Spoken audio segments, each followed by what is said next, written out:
Buenas noches, esto es Zona Franca, yo soy Daniel Pacheco. Hoy el personaje del día en Colombia, en la política, no fue un político, no fue un periodista, no fue un funcionario. Fue este señor que ven atrás, ustedes lo conocen como Matador, se llama Julio César González y es el caricaturista más popular de este país. Matador escribió poco después de medianoche un trino que ha tenido alborotado a todo el ecosistema político de hoy. Y dice lo siguiente, y aquí abro comillas: amigos, ante las amenazas de muerte de algunos seguidores del uribismo y del Centro Democrático, he decidido no volver a publicar nada en mis redes sociales. Si quieren venir por mí, no tengo escoltas ni nada, tengo un lápiz y mi cerebro.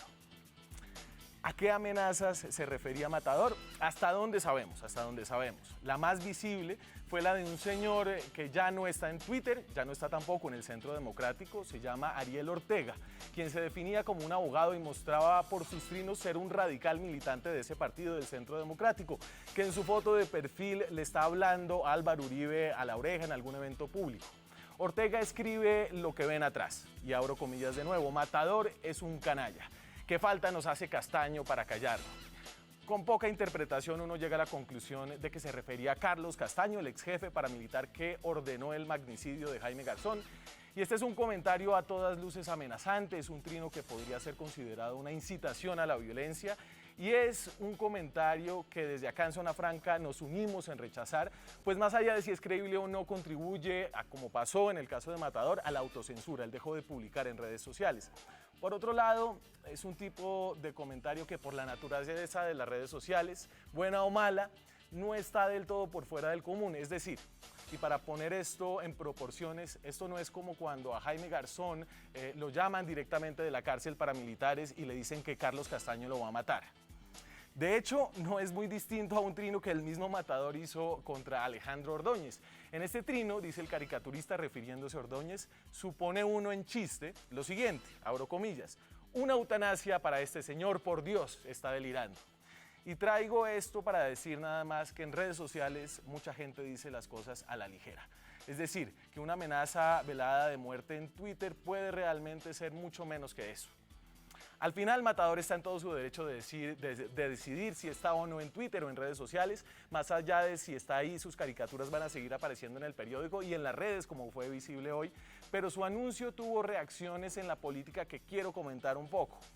Lo llamaría una ola de hipocresía política imposible de dejar pasar. Desde el petrismo y desde el Centro Democrático, de Uribe a Iván Duque, de Gustavo Petro para abajo, salieron todo tipo de voces de solidaridad con Matador. Y esto se entiende y está muy bien, es importante.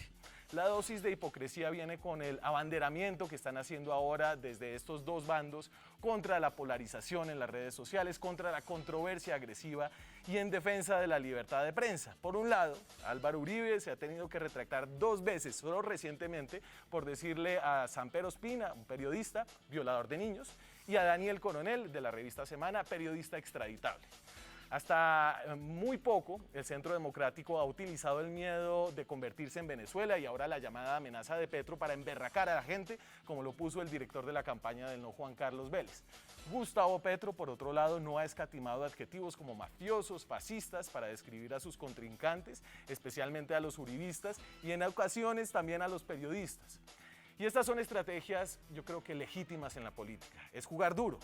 Yo diría que polarizar, además de eficiente, es una forma de impulsar debates, una forma, además de ser muy efectiva, pero que haya gente como el señor Ortega que haga amenazas a Matador y que lleva amenazando gente varios meses, tiene que ver necesariamente con esas estrategias discursivas, estrategias que ahora están cambiando, como hablaremos en este programa, y por eso aparentemente esta es la primera vez que este señor, que ha amenazado varias veces, finalmente fue desautorizado.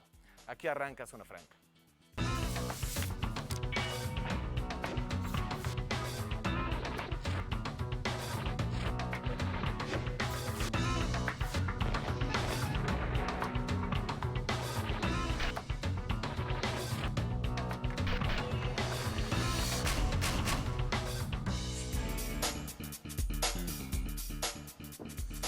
Tenemos esta noche en nuestro programa, no les gustó nada a 2 de las personas que están aquí, la introducción que acabo de hacer. Jorge Rojas, es la primera vez que usted viene por aquí. Es la primera vez, Daniel. Bienvenido, Jorge. Jorge Rojas fue secretario de gobierno de Gustavo Petro, fue secretario de Integración, es abogado. No, periodista. Periodista. Y usted entonces acompañaba a Petro mucho a la CIDH, yo pensé que era abogado también. Por ahí fuimos varias veces con Rafael Nieto por la CIDH. ¿Y ahora cuál es su cargo en la campaña petrista? Hago parte del equipo nacional de la campaña de Gustavo Petro. Parte del equipo nacional. Rafael Nieto Loaiza fue precandidato del Centro Democrático, fue viceministro de Justicia en el gobierno de Álvaro Uribe, es abogado. Y ahora, ¿usted qué es en la campaña de Rafael? Voy a contestar como Jorge, hago parte de la campaña. Mira, estoy encargado de las relaciones entre los equipos de los parlamentarios y las regiones en la campaña. Muy bien. Luis Ernesto Gómez fue viceministro de Trabajo, fue viceministro del Interior, es del Partido Liberal y ha estado tratando de hacer que De la Calle y Fajardo hagan algo más que tomarse tintos. He estado en eso, pero estoy ahorita como liberal convencido de que tenemos un extraordinario hombre hoy representando al partido, valores auténticamente liberales, y por eso decidí salir del gobierno para acompañarlo. ¿Y usted qué cargo tiene ahí en la campaña? Soy asesor, apoyo en absolutamente todo, desde servir tintos hasta acompañar al candidato a sus giras. Mucho tinto, porque no toman guaro. De pronto sí. Pola también estamos tomando. Pola. No, variamos, ¿no? Variamos el menú. A ver, bueno, y yo aquí me eché todo un carretazo un poquito largo, perdón que lo tuvieron que escuchar en directo hoy, acerca de este evento de Matador. Y siento que hay un giro en el discurso que había sido muy polarizador, para bien o para mal, de Gustavo Petro y también del uribismo, no de Iván Duque, que hay ahí, y eso lo hablaremos, pero usted, ¿qué siente ahí con lo que pasó hoy? Que es muy grave que haya ese tipo de amenazas contra periodistas. Hay una intencionalidad de callar periodistas de oposición o periodistas críticos, y no solo es el caso de Daniel Coronel y de Daniel Samper Ospina y el caso hoy de Matador, sino también el caso de las acusaciones que hizo contra Yolanda Ruiz a Álvaro Uribe Vélez, o el anuncio de cambiar una concesión para callar un noticiero, como Noticias 1. Ahí hay algo de interpretación. Me parece que hay una intención, es una intención que es muy grave. Aprendí justamente en el sistema interamericano que lo más preciado que hay es la libertad de prensa, y nadie, ningún candidato, llámese como se llame, debería poner ni obstáculos y menos facilitar o promover ese tipo de acciones. Y creo que lo que deberíamos hacer todas las campañas es condenar cualquier acción que limite la libertad de prensa y ponga en peligro la vida Jorge, de los periodistas. Gustavo Petro ha sido muy duro, por ejemplo, con Estoy RCN. diciendo todos los periodistas, todos los candidatos deben tener una posición de respeto frente a la prensa. O sea... Hablo como periodista. Ahora, me parece que hay que hacer un debate sobre qué significa la acumulación y el monopolio sobre los medios de comunicación, qué orientación tiene. Todo eso lo podemos hacer, pero amenazar, pero cuestionar de esa manera a los medios y la libertad de prensa me parece que merece una condena de todos los que estamos en esta mesa. Y Rafael, y el caso de este señor Ortega, es decir, no es la primera vez, ya le había hecho un comentario muy similar a María Antonia de la Torre, creo que se llama, otro a Daniel Samper, y hasta ahora empieza como el rechazo, hoy lo expulsan oficialmente del partido, del Centro Democrático. ¿Esto no es algo que se ha ido engendrando con el estilo de confrontación política que ha avanzado el Centro Democrático? Yo no creo, Daniel. Yo voy a empezar por decir que no tengo ni idea quién es este señor. O sea, la primera vez. Menos mal no apareció usted en una foto. Yo entiendo que uno se toma fotos con mucha gente. No, mire, uno debe tener fotos con el señor Ortega y con 10.000 personas más. Uno en campaña realmente se saca fotos con cualquier persona. Con la persona que le pide a uno sacarse una foto, uno se saca la foto. No, yo creo que las fotos están fuera de la discusión, Daniel. Yo creo que ese no es el tema. Yo realmente no sé quién es el señor. O sea, nunca, si me lo ponen enfrente, no lo reconozco, ni lo he oído nombrar. No cumple ningún papel dentro del partido, ninguno.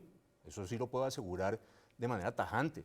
Es un militante, como puede haber tantos otros, que dice algo que, coincido con Jorge, tiene que ser condenable, y lo es, sin más comentarios. Es decir, no exige ninguna cosa distinta que decir que eso no es tolerable y que uno no lo puede aceptar. Y que así como no me gustó el de Matador en su momento, que me parece muy desafortunado, así Matador suponga que él estaba haciendo una caricatura, tampoco me gusta este. Es decir, me parece que el tono de las redes sociales cuando pasa de la ironía o del sarcasmo o de la burla a la amenaza, así sea velada, supone necesariamente, sea o no sea el objeto Sí. de ese trino un periodista, un rechazo por parte de los ciudadanos. Y me parece además que cuando se sugiere de esa manera, debería dar lugar a ciertas acciones de carácter legal para que la gente entienda que las redes sociales no son una zona franca donde se puede decir cualquier cosa de manera impune. ¿Y ustedes no están cosechando lo que sembraron acá, Rafael? ¿Pero por qué? Usted ve mis redes sociales, no tienen nunca ese tono en ningún caso. Es más, raramente hay un ataque de carácter personal con nombre propio. Es inusual, de manera que aquí Excepto uno- con Santos, pero bueno. No, a Santos lo critico sistemáticamente, Sí. pero en general no. Digamos, lo mío es una discusión sobre política, sino sobre personas.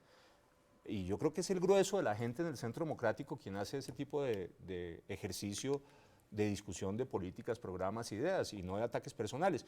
Pero claro, no falta quien los haga. No creo que uno pueda sostener, Daniel, y en eso, si eso es su sugerencia, pues estaría en absoluto desacuerdo, que el Centro Democrático promueve de alguna manera la idea de los ataques personales como una forma de hacer política.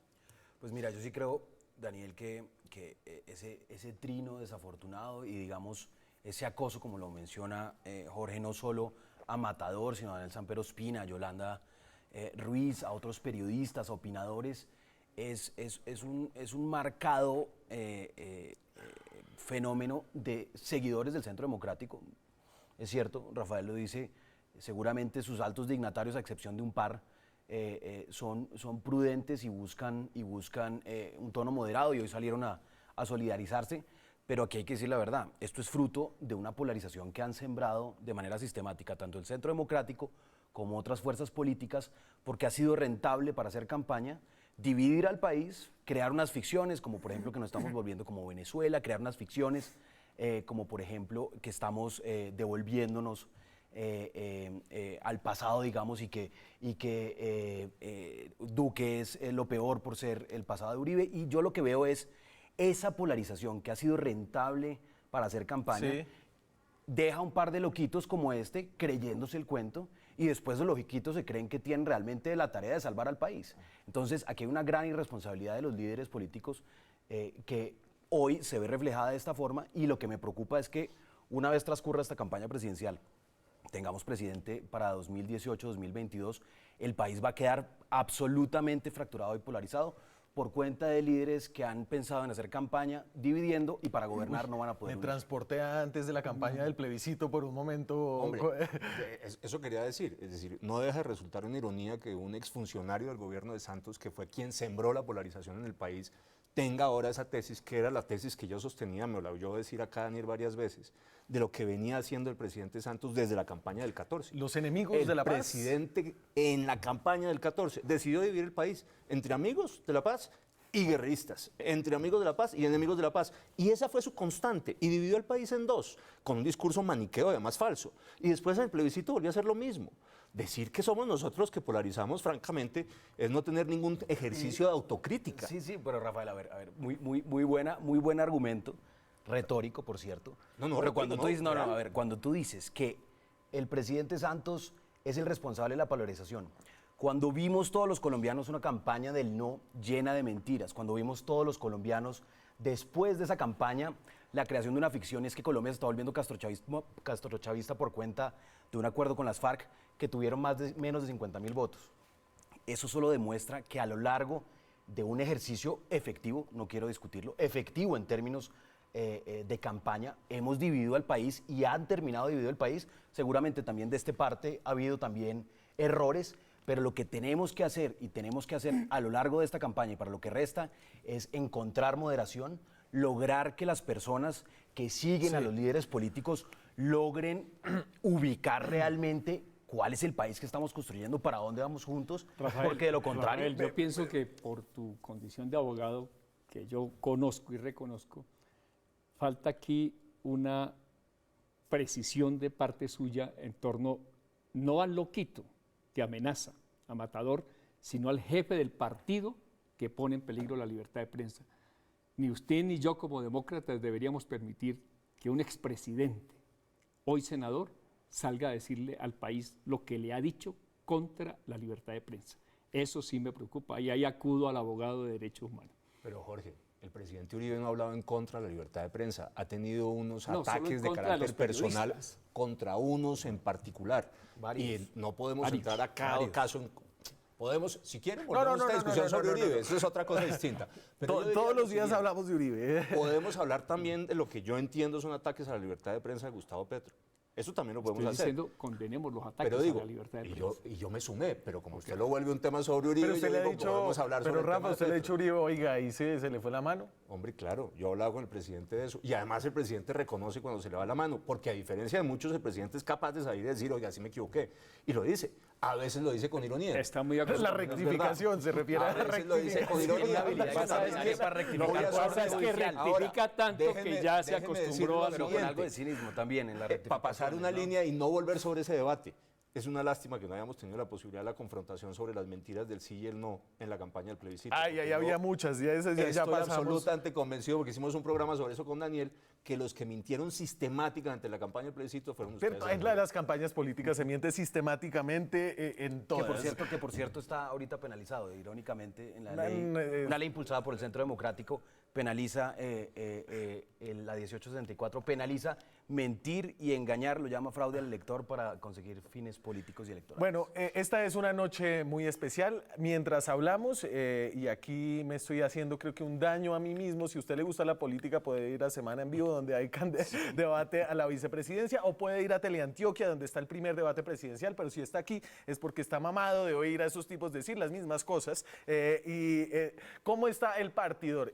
Aquí estamos haciendo un ejercicio, hay tantas encuestas, las encuestas son tan dispares, un ejercicio de promediar encuestas, un ejercicio inicial de promediar encuestas de manera simple. Esto tiene muchos problemas metodológicos, las encuestas no tienen las mismas metodologías, pero nos da como unas cosas interesantes que les voy a mostrar a continuación. Y entonces así se mueve un poco la cosa en el promedio de las encuestas que han salido hasta hoy. Ahorita estamos esperando, de hecho, porque CMI saca una encuesta esta noche también. Entonces Iván Duque está por los 40 con un ligero descenso de las últimas encuestas. Estas son las encuestas del Centro Nacional de Consultoría, de Jan Haas, de Guarumo y de Inbamer, hechas después del 11 de marzo. Está luego Gustavo Petro, que es el amarillito, por debajo, pero muy por encima del grupo que lo sigue, que están aglutinados muy cerca. Sergio Fajardo, que está más o menos por el 10%, Germán Vargas, que está alrededor del 7%, y Humberto de la Calle, que repunta un poco con la última encuesta. Y esto nos pinta un panorama muy claro, y es que hay... Pues Iván Duque no quiere decirlo, pero yo estoy seguro que Rafael sí dice, hay una derecha, una centro derecha y hay una izquierda, una centro izquierda que han capturado como el sentir de la mayoría de los votantes.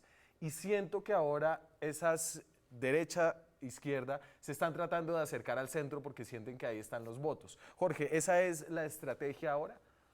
Pues mirando ese gráfico uno se da cuenta que el candidato que en los últimos 9 meses se ha mantenido en el primero o segundo lugar de la preferencia electoral es Gustavo Petro. Ahora surge Duque, que está en un nivel interesante. Yo creo que lo que estamos presenciando es que los candidatos que participaron en las consultas interpartidistas picaron adelante. Sí. Y la estrategia de Petro, y creo que la de Duque, es ganar en primera vuelta. Si esta polarización, entendamos la polarización como los argumentos de lado y lado, se profundiza, de aquí al 27 de mayo es probable que no haya segunda vuelta, porque la estrategia de los que ganaron las consultas es ganar en primera vuelta. El caso de Petro es multiplicar por 3 la votación, porque entre otras cosas Petro tiene votos sólidos. Solo 2 candidatos me parece a mí que tienen votos sólidos en la consulta, que es Petro, nadie le metió la mano a la consulta, 2.800.000 votos. y Alejandro Ordóñez. De resto, a Duque le metieron cualquier cantidad de votos y bueno, eso se presentó en la... Yo me parece que podría no haber segunda vuelta y esto se va a definir entre Gustavo Petro e Iván Duque porque no le va a alcanzar a Germán Vargas Lleras para llegar a segunda vuelta, ni a Sergio Fajardo, que ya se descolgó, y mucho menos a una persona tan respetable como Humberto de la Calle, que cometió el grave error de no ir a una consulta. Me tengo No, que pero ir. sí, fue a una consulta. Pero Nos costó no 40.000 millones de pesos la pero consulta. no A una interpartidista. consulta de marzo. Nos costó 40.000 millones de Sergio pesos. Pero Fajardo, una fue una- pequeña consulta. Él debió haber Una participado pequeña en la consulta. consulta. Nos Que entre quería poner otras en otra cosas, consulta que otra entre vez. otras cosas Petro le Oye, propuso ¿por qué no una se y llevaron otra al vez Centro a Democrático todos. a hacer consulta ese mismo día? Porque hicieron ¿Cuál? una encuesta y dedazo. No le pique la lengua a Rafael porque ahí sí le revuelve la memoria. Me tengo que ir a la pausa, a ver si cuando regresamos ya están los números de la encuesta del Centro Nacional de Consultoría, de CMI, que empezaría ya a darnos una visión después de más de 2 semanas de estas consultas interpartidistas, y con eso regresamos. Seguimos en Zona Franca hablando de política. Hablando de política aquí entre amigos de forma más suelta, sin relojitos feos que le estén a uno dando tiempos. Tenemos un representante, Sin precandidatos ya. un representante de Gustavo Petro, uno de Iván Duque, uno de la calle Liberalismo. Fajardo, De Sergio de la Calle dicen, pero no, del liberalismo. del liberalismo, pero de la calle, ustedes si de la calle se va, completamente. ya, es que uno no sabe, de la calle. calle puede, pero bueno, y nos falta un sector importante que es el de Cambio Radical. Lo voy a incluir con esta foto. Esta es una foto importante. Y entonces, este es Jorge Mario Eastman, hasta hace muy poco el candidato vicepresidencial hasta hace muy poco candidato presidencial Juan Carlos Pinzón, cogido de la mano de, oh sorpresa, Iván Duque y Marta Lucía Ramírez, quien, a ver, esto, Rafael, usted tiene una sonrisa muy grande. Es que el Pinzón perdió el 50% de sus votos cuando Jorge Mario Eastman se fue para donde Iván Duque. ¿Cómo hicieron eso? No tengo ni idea cómo lo hicieron, pero me parece que lo lógico era que Jorge Mario terminara con nosotros, como lo lógico hubiera ¿Cómo así sido que que era lo Juan lógico? Carlos Pinzón terminara con nosotros. Ah, Pero Juan Carlos tomó la decisión de irse de vicepresidente Germán. Al final probablemente terminarán también con nosotros. Es que son las mismas roscas, son la misma clase política que se reacomoda, no por diferencias, sino justamente por ver cómo se buscan la mejor sombra para protegerse. Y se pelean y uno los ve discutiendo y que Santos y no sé qué. Rafael conoce a Gregorio Duque, el hermano del candidato Iván Duque, nombrado por el satánico presidente Santos, tercer secretario de la Embajada del Vaticano en Roma. No, yo no conozco a Gregorio Duque, pero creo que la gente... Ahí están, más o menos se organizan ahí, Pues, se hombre, acomodan. yo, La pelea es así, ¿no? Que Santos, que no sé Jorge, qué, yo pero lo que creo es que- mermelada para todos.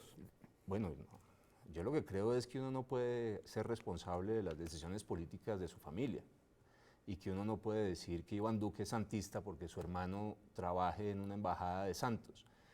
Pero tampoco puede decir que hay Iván mermelada Duque ha cuando la hecho- mermelada también entra- trabajó con el gobierno La mermelada Santos. santa. Mati, yo vuelvo a insistir, a mí no me metan esa cochada, que una cosa es la defensa del Estado colombiano y otra muy Ay, distinta, Rafael. el contrato con el gobierno. Y tan es distinto que terminé saliendo precisamente porque les parecía que mis posiciones críticas con el gobierno eran incompatibles con la tarea de defender al Estado colombiano.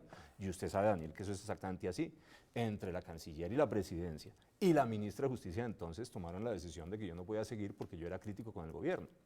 Y tengo la posibilidad de hacer el récord histórico de cómo mis columnas, mientras que estuve en la defensa del Estado, siguieron siendo críticas con el presidente Santos y con su gestión, y en particular con la Cancillería, que me parece que ha hecho una tarea bastante deplorable. De manera que al final lo que yo quiero señalar y me parece importante es que aquí Iván Duque ha demostrado claramente tener unas posiciones críticas en relación con el gobierno de Santos, y que la verdadera oposición del gobierno de Santos, Jorge, ha sido la del Centro Democrático, la del presidente Uribe y la nuestra, porque ustedes son corresponsables de haber elegido al presidente Santos en el 2014. Responsables de que se haya firmado un acuerdo de paz No, en buena hora. responsables Lo ustedes de saludamos. haber apoyado al presidente Santos entre la primera y la Sin segunda vuelta en ningún 2014. cargo de Santos al movimiento progresista de Petro. Eso- ni eso un portero, no lo sé. ni un No tengo ni idea. embajador en Pero Roma. es clarísimo que el presidente Nada. Santos no sería probablemente Sí, presidente. y le si decimos Petro al no lo país, hubiera Venga, apoyado. ve, le esa es decimos la al país. polarización. Por eso No, no, están pero en el centro. permíteme, es que- en- es que en- lo que es en- gracioso es que en 10 segundos en quiero el- decir. En 10 segundos lo voy a decir. Espere. En lugar de En 10 reconocer que segundos lo voy a apoyaron decir. para A ser ver, presidente. Jorge. En 10 segundos lo voy a decir. Gustavo Petro apoyó a Juan Manuel Santos bajo la convicción de que había que votar por la paz y para la paz. En realidad, para terminar una guerra con las FARC. En buena hora lo logramos. No más, no le dio un puesto, no sé, es más, Santos traicionó a Petro en el metro, en el San Juan de Dios, y lo destituyó a pesar de que la Comisión Interamericana de Derechos Humanos le había decretado medidas cautelares. Santos traicionó a Bogotá y traicionó a Petro. Petro le cumplió a ese propósito de votar por Santos solo para que se firmara un acuerdo de paz. Lo demás, Esa es la manera es una bonita de discusión. poner la realidad. Daniel, ¿se imagina Dejen usted hablar la a Luis primera- Ernesto. imagínese Que hable el partido liberal. Dejen hablar a Luis Ernesto, que debe estar como Fajardo en el debate. ¿Se imagina usted que gane, se imagina usted que gane Petro o que gane Duque y vuelva el uribismo al poder o gane Petro? Vamos a estar en esto los 4 años. El grupo de la izquierda saboteando el gobierno de la derecha o el grupo de la derecha saboteando el gobierno de la izquierda. Es lo que está pasando en Bogotá. En Bogotá no dejaron gobernar a Petro, tuvo un problema enorme con basuras, Bogotá llena de basuras. Porque Humberto de la Calle petrismo sería un no ha buen dejado ministro del gobernar, Interior no ha de dejado Petro. no ha dejado gobernar a Peñalosa, Bogotá llena de basuras. Ahora el país llena de basura por cuenta de esta polarización. Tengo los resultados ¿quieren seguir Sí, en Daniel, esta déjeme vaina o volver a quieren que decir le den es los que resultados de la no encuesta? puede uno venir del gobierno de Santos a quejarse de la polarización. Si es que es el encargado de haber sembrado la polarización en este país del gobierno de Santos. Digan lo que digan. O sea, necesitan dos Esa es la para polarizar realidad. y creo que Sí, Santos sí, tuvo sí, una sí. ayuda No, formidable. había una posición de oposición al, Claro. al gobierno de Santos, pero la polarización la tiene claramente Pero ¿por con qué- la por qué le responsabilidad del temen a presidente la Santos. polarización? Entre Yo no otras entiendo. cosas, Hay que cuando fijar nosotros posiciones. propusimos... Pero fijar posiciones es muy distinto a dividir un país, reconstrucción de ganar unas elecciones y después para Termine, gobernar, Rafa. unirlo es imposible. Perdón, Luis. Acuérdense que cuando nosotros ganamos con el no en el plebiscito y después nos hicieron el conejo, nosotros propusimos un gran acuerdo nacional para la renegociación del acuerdo Ay, con bueno. las FARC y que nos dijeron que no. No, el gran acuerdo nacional dijeron que era no, que nos no había hicieron conejo. participación en política. El gran acuerdo nacional es, yo lo que quiero ver es que va a No, ser pero no nos devolvamos Pero allá. bueno, sí, no nos Pero devolvamos allá, espere, no es cierto. y tenga ahí esa idea que a mí me parece muy interesante, esto de la polarización a veces está un poco sacado de proporciones, como sucede mucho en este país. Tengo los resultados de la encuesta de CMI.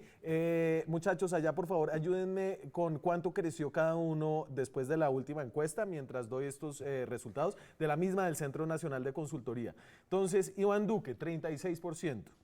Gustavo Petro, 22%. Sergio Fajardo, 17%. Germán Vargas Lleras, 6%. Y Humberto de la Calle, 4%. Y creo que ahí hay un movimiento importante y es una ligera descolgada de Duque frente al anterior resultado, ya le digo cuánto fue exactamente, y un crecimiento importante de Sergio Fajardo. Y ahí te estoy Yo lo que ayudando, veo ahí, yo lo Luis que veo, Ernesto. muchas gracias, Daniel. Yo lo que veo ahí es, el país está hoy carente de un centro ideológico, no de un ficcional centro democrático que ha capitalizado la idea de que es de centro, pero que es claramente el partido de derecha. Y el país históricamente ha estado gobernado por opciones de centro, opciones que de alguna manera buscan una representatividad, y yo sí, a diferencia de lo que plantea, sí veo que el país está sumido en una profunda polarización. Lo que pasó en Bogotá nos debe dar una lección enorme, que la polarización realmente sí es problemática porque impide gobernar, impide sacar adelante grandes proyectos de ciudad y nos podría impedir sacar adelante grandes proyectos de país, y por eso, sin entrar a discutir las calidades ni de Iván Duque, ni de Gustavo Petro. No quiere polarizar. Porque no quiero polarizar, sin entrar a discutir las calidades, y porque además creo que se ha cometido un grave error planteando, o sea, ni Duque es Paraco, ni Petro es castrochavista. Entonces yo creo que ahí se ha cometido un grave error, y desafortunadamente, y como lo decía Jorge al comienzo, el hecho de que no hubiera participado en las consultas una opción de centro, que hubiera sido una muy buena consulta, Humberto de la Calle, Sergio Fajardo, impidió que el país escuchara las propuestas de candidatos moderados de centro con una opción no de izquierda, derecha, sino mirar para adelante. Y yo creo y que esa opción, y estaba en un empeño porque se logre encontrar esa fórmula de trabajo conjunta, esa opción sigue siendo viable jurídicamente bajo una encuesta que se haga. No, la fórmula es una consulta interpartidista. Si esa opción se da, yo creo que el país tendría una gran oportunidad y ahí las cifras lo demuestran, 17% Fajardo, 4% Humberto de la Calle, pero no haría una suma aritmética, sino un proceso de elección, un proceso de selección que realmente permita que la gente participe y que se sepa muy bien cuáles son las propuestas y que de ahí haya algo. También porque le muestro esta foto de, había otro café, cómo toman café ahora, de las vicepresidentas. Estaba Claudia López invitada. Clara López. No, ahí está, no llegó Claudia López, okay. ahí está Clara López y el café estaba muy feo porque Ángela María Robledo está haciendo una cara de que no llegó Claudia y esta vez, como no estaba Luis Ernesto, no les dieron pocillos de porcelana y les tocó brindar en vasos de icopor. A ver, aquí Jorge, y es un poco lo que ha sucedido en esto, Gustavo Petro ha sido reiterativo. Juntémonos, pero le están haciendo el feo y hoy Claudia López le hace el feo al no llegar a esta reunión. Pues la verdad es que Gustavo Petro es un candidato que ha sido muy generoso, abierto, amplio en ofrecerle a todos los candidatos de este centro izquierda que se llama. Que se unan a él. No. Le dijo Gustavo Petro a Humberto de la Calle, juntémonos, hagamos la consulta y es probable que usted la gane y si usted la gane yo le cargo la maleta. Y se lo dijo también a Sergio Fajardo y lo volvió a repetir ayer. Durante todo el tiempo Petro ha abierto la posibilidad de una gran convergencia democrática que está abierta.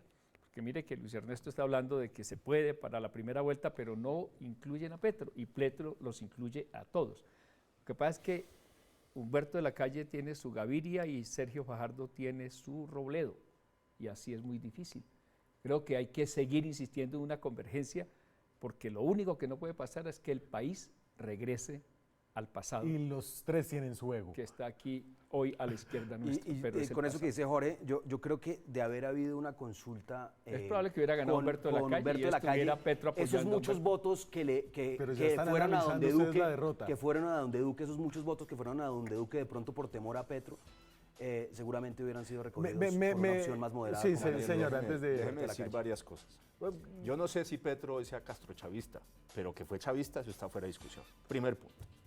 Segundo punto, y debió ser castrista, porque el M19 era castrista, por definición. Así que él fue castrista y fue chavista. Que haya sido castrochavista juntos al mismo tiempo, no lo sé, y que lo sea hoy tampoco. No voy a entrar en esa discusión. Segundo, todos son santistas. Petro, de la Calle, santistas. Duque no es santista. Pues estuvo en la Fundación Buen Duque Gobierno. fue santista, pero no es santista. Está claro y están sus posiciones en el Yo tengo Congreso. una pregunta. ¿Quién nombró a Duque en el BID? Tercero. ¿Quién nombró a Duque en el BID? Tercero. ¿Sabemos? Santos. ¿Por qué no Santos. se montan, déjeme decirlo ya no como centro democrático, sino como analista político, ¿por qué no se montan Fajardo y de la Calle con lo de Petro? Por una razón obvia. Se montan dentro de Petro, Petro se los come y en todo caso quedan diluidos y desaparecidos. Fajardo junto a Petro significa para todos los efectos la disolución del centro para quedar sumido bajo la izquierda. Me voy a la y pausa. después déjeme decir lo siguiente, porque si no quedó mal. Duque dice una y otra vez sistemáticamente que eres un hombre de centro y que no es un hombre de derecha. Como Yo le el creo. Partido Centro Usted Democrático como que un afirma hombre de ser derecha. Yo le creo Usted como un a hombre Iván de que es un derecha. hombre de centro. Yo soy un hombre de centro derecha. A mí no me da pena decirlo, lo he dicho pública y abiertamente. Claro. Él dice que es un hombre de centro. Y lo dice Es que una y tienen- otra vez. La estrategia en el Centro Democrático es muy buena. No es engañar. ¿Cómo van a decir que es de centro el Centro Democrático? Es la mayor ficción. A ver, Yo sí debo decir que cuando yo ¿por qué? conocí a Rafael me voy a la Nieto, era un pausa. abogado Me voy a la pausa. Recuerden estos resultados. bastante avanzado. Recuerden estos. Rafael, Rafael, me voy a la pausa. Recuerden estos resultados. Se mueve el tablero según esta encuesta del Centro Nacional de Consultoría. 36 Duque, 22 Petro, 17 Fajardo, 6 Vargas, 4 de la Calle. Hay espacio en el centro. Regresamos.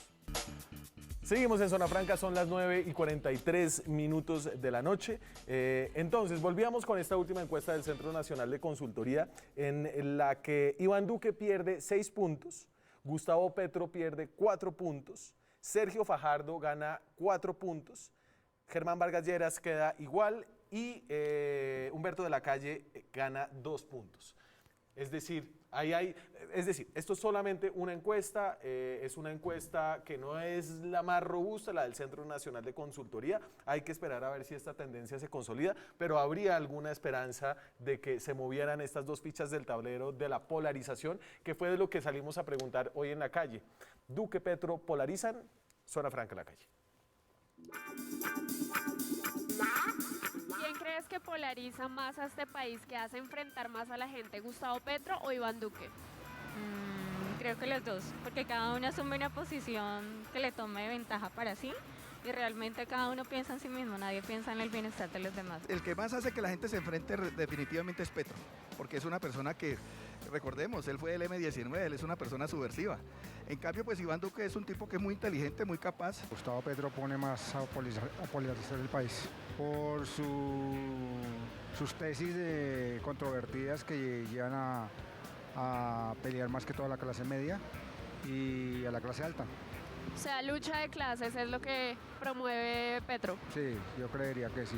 Iván Duque. Creo que es el que más seccionaliza entre los de derecha o izquierda, el que más hace soy de derecha o soy de izquierda. Y Gustavo Petro, en cambio, es más tranquilo. No, él también polariza el país, pero en nivel, pues obviamente más Iván Duque. Pues eso es relativo, porque Duque, por ejemplo, es alguien que apareció de la nada, prácticamente no era tan conocido políticamente y que cuenta con el respaldo de Uribe. Si analizamos bien, yo creo que no es tan bueno la imagen de Duque. Por supuesto, Gustavo Petro. Él está generando una división social inmensa en el país. Es una persona resentida. Aparte, sus antecedentes judiciales, no tiene la ética moral para gobernar este país. Iván Duque. ¿Por qué? Porque Todavía no. ¿Por qué? es una persona que uno ve en los debates que lo hace sino controversia. Hay mucha gente que apoya mucho a Uribe y otra gente que apoya mucho a Petro. Entonces, ¿Se pelean entre ellos? sí, eso sí, la pelea es mutua y divide mucho el país. Petro, desde que él como que ha tenido alguna posición en la política aquí de Colombia, ha creado controversia entre nosotros. Sobre la polarización, y usted apuntaba en una idea que habíamos discutido antes, la polarización no es mala. Yo lo decía un poco en el editorial diciendo es una estrategia legítima. Es que un debate político presidencial o electoral en cualquier parte del mundo enfrenta tesis y posiciones diferentes. No hablar, pretender no tomar posición en la política es un desastre y lo estamos viendo en unos candidatos que no arrancan. ¿Cuáles? Por ejemplo, el caso de Sergio Fajardo, que no toma posición, aun cuando ahora en el debate, en este momento, está apoyando todas las tesis de Petro. Eso lo volvió tendencia en este momento. Sí, ya acabas de decir por ahí. Pero el asunto es que hay que fijar posiciones. O sea, ni siquiera usted está No en es este que debate. Petro polarice, lo que pasa es que Petro toma posiciones. Y hay líderes políticos que tienen carácter y dicen las cosas, y las cumplen, y las ejecutan si son gobernantes. Entonces, la polarización en sí misma no es mala. La polarización permite aclarar posiciones diversas en una sociedad diferente. Lo que no se debe permitir es que esa polarización derive en insultos, en violencia, en falsas noticias o en hechos que finalmente contribuyan a dividir la sociedad por la vía de la violencia. Eso es lo que no se debe permitir. Yo creo que la pregunta debe haber sido si quién polariza más, si Petro o Uribe. Digamos que Duque acaba de llegar al mundo político, lo estamos conociendo. Yo le he escuchado más bien posiciones moderadas versus lo que le he escuchado al expresidente Uribe en, Claro, pero esto es en como muchos policía años. malo, policía bueno. Sí, y desafortunadamente, pues digamos, así como le está yendo bien por ser el candidato del uribismo, pues también tiene que cargar con todos los lastres del desastre, digamos, de polarización Pero a de- veces y de no, porque mal- la gente dice, mire, este tipo es joven, es tan inteligente, Sí, digamos, es tan no sé, decente. no sé si le funcione, pero yo creo que las respuestas que dan los televidentes dan clara muestra que ya se cargó con todo ese lastre del uribismo de polarizar y además de estigmatizar al otro. Pero con esto que dice Jorge, yo creo que el reto no es ganar una campaña, Jorge. El reto es gobernar bien, el reto es sacar un país adelante, el reto es sacar una ciudad adelante. Y la dificultad, Luis por ejemplo, de Bogotá, la dificultad de Luis Bogotá, Ernesto, pero la estamos en dificultad, zona franca. no, por eso, No, pero a ver, no, la no, dificultad no de me Bogotá, venga no, ahora aquí a vea, decir. no, pero en serio, o sea, ¿cómo gobiernas? Gobiernas simplemente con una minoría, pues con una gobiernas y ganas secta, las elecciones. gobiernas con una secta, con una minoría, desde la trinchera, como pasó en Bogotá con la alcaldía de Gustavo Petro y como le está pasando ya a Peñalosa. Así se gobierna, ¿no? Se gobierna es convocando, logrando que a pesar de las diferencias se logren consensos en beneficio de un propósito de país para sacar los procesos adelante. Hay cosas que no se pueden hacer a menos de que haya grandes consensos nacionales. No polarice, no polarice. Y por eso, sin polarizar, creo que lo más importante que tenemos que ver aquí es que efectivamente se consolida una opción de centro, que los colombianos vean en una ojalá unión de Humberto de la Calle y Sergio Fajardo una opción real de esperanza y no de polarización. Primer punto, coincido con Jorge en que uno tiene que tomar posiciones en la política. Yo soy de tomar posiciones, usted me ha visto una y otra vez, Daniel, asumir posiciones. Y uno tiene que además asumir el costo de las posiciones. El problema de Sergio Fajardo es que no es ni chicha ni limonada, no asume posiciones. Y uno no puede hacer campaña ni puede gobernar sin asumir posiciones. Eso es claro y es evidente. Una cosa distinta es... Pero, y ahí, Perdón, Rafael, Daniel, pero ¿y usted perdón. dice que el centro no asume posiciones como su postura de centro o él No. como persona? Él como persona Ok, no asume sí. posiciones. Él es tibio, él por definición pasa por la mitad, trata de no asumir posiciones y eso es inmanejable al final. En una campaña la gente quiere saber qué es lo que piensa el candidato y qué es lo que va a hacer para gobernar. Asumir posiciones es parte del juego. Yo no creo, sin embargo, que asumir posiciones suponga necesariamente polarizar. Creo que el discurso de Petro es un discurso polarizador, porque es un discurso de resentimiento, de lucha de clases, de fraccionamiento en la sociedad. No por razones de carácter ideológico, sino por razones de clase, que es distinto. Tercero, el problema que tiene serísimo el planteamiento de Luis Ernesto es que sí se puede gobernar en Colombia desde las minorías. Y la prueba es el presidente Santos, que tenía un 15% de popularidad, pero tenía la abultada chequera y la mermelada del gobierno y alineó un Congreso a punta de ¿Cómo mermelada. lo tendrá el próximo ningunas- gobierno y cómo lo tuvieron los dos gobiernos anteriores? Ninguna Con 15% grandes de reformas popularidad. de agenda No, del no, no, país no, no. se pueden sacar Con adelante 15% sin mayoría. No, la popularidad no, la chequera. Sin popularidad, bueno, lo Pero que yo quiero quiero, decir venga, es, yo le quiero a mí me preguntar, da un yo le poco quiero de risa preguntar, Rafael, sostener cómo- que la posición de Si Humberto de la ganara Calle el es la Centro posición- Democrático, ¿con qué partidos van a gobernar? ¿Con los 20 senadores que tienen o a quiénes van No, a llamar? tiene que hacer una ¿cómo- coalición ¿Y en el cómo va a hacer la Congreso? coalición en función de qué? Yo le quiero decir función de algo unos acuerdos algo frente a esa programáticos. polarización de Una- me queda Solo una quiero pausa. decir Haciendo un muy ejercicio de rápido, acuerdos mire, programáticos. el candidato Petro dijo en Barranquilla que el país es el resumen del ideario de Uribe, de Pumarejo, López Pumarejo, de Sí. Gaitán, de Galán, de Álvaro Gómez Hurtado, lo cual quiere decir que estamos buscando esa visión de Álvaro Gómez Hurtado del acuerdo sobre lo fundamental. Eso no es polarizar, eso es construir desde una visión de la diferencia. Me tengo que ir a la pausa. Regresamos con conclusiones de este debate en minutos. Tenemos 5 minutos de programa, son las 9:55 y antes de terminar, Jorge, yo quería ponerle este pedacito de video que salió fugazmente en la cuenta de Twitter de Piedad Córdoba y que dice lo siguiente.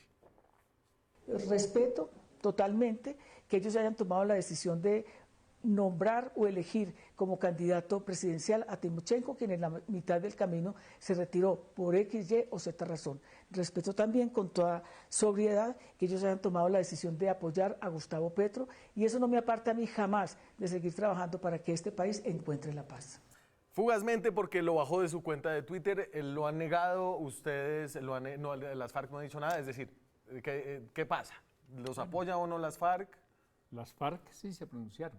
Sí se pronunciaron. Y dijeron que no están apoyando Que no- ningún candidato. Es más, dijeron que ojalá el candidato que gane sea un candidato que apoya el acuerdo de paz. Es todo lo que han dicho. Me parece que es una salida un poco desesperada de Piedad, de sumarse al coro que dice que Petro es el candidato de las FARC. parece que es un grave error.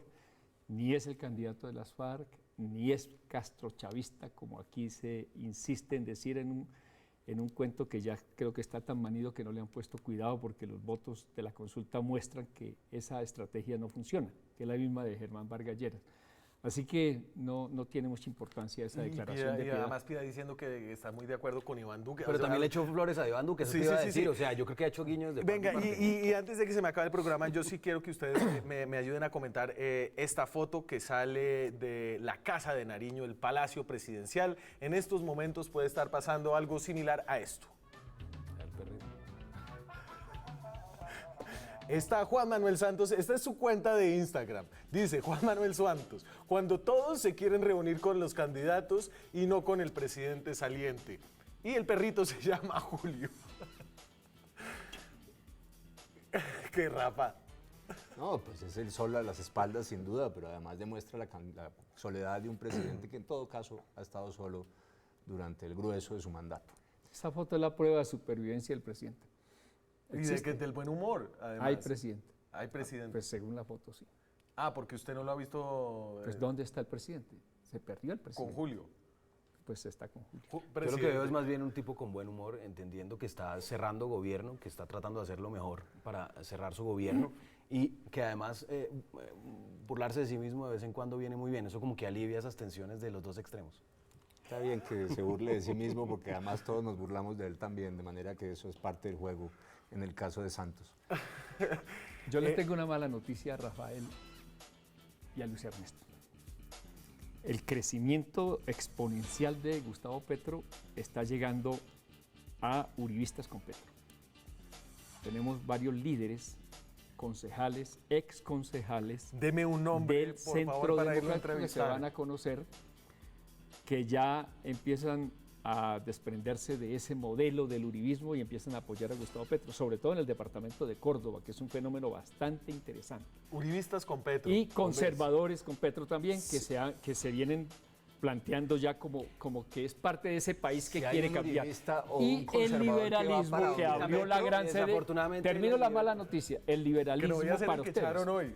El liberalismo sigue ampliando su Eso- apoyo a Gustavo Petro. Los Jorge, liberales eso es lo único que del dice, llano con porque Petro. sí, hay liberales con Petro. Quiere decir liberales que con Petro Duque. es un Eso es lo único, que y Petro es un conservadores con Duque, candidato. conservadores con Petro Petro, es un seguramente. candidato que Eso lo único está que demuestra es que los partidos, convocando al país. por la falta de coherencia, no le están diciendo nada al país, que los partidos, que lo que aquí realmente está perdiéndose en la política Bienvenidos y los colombianos los rechazan uribistas. es la Muchas falta de gracias. coherencia. Si hay Por a la eso- Colombia por humana. eso yo soy coherente y estoy apoyando a mi candidato liberal. Porque ese no era uribista. Hay ¿verdad? aguacates para Pero todos. lo que sí me muero de risa un poco es el crecimiento exponencial del que habla Jorge de Petro. Eso pues no lo muestran las encuestas.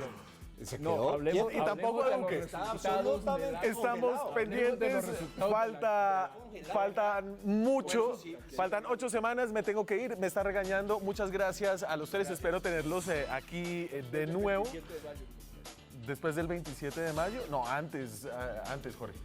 Muchas gracias a ustedes, nos vemos mañana con más periodismo, con más debate, con más opinión. Chao.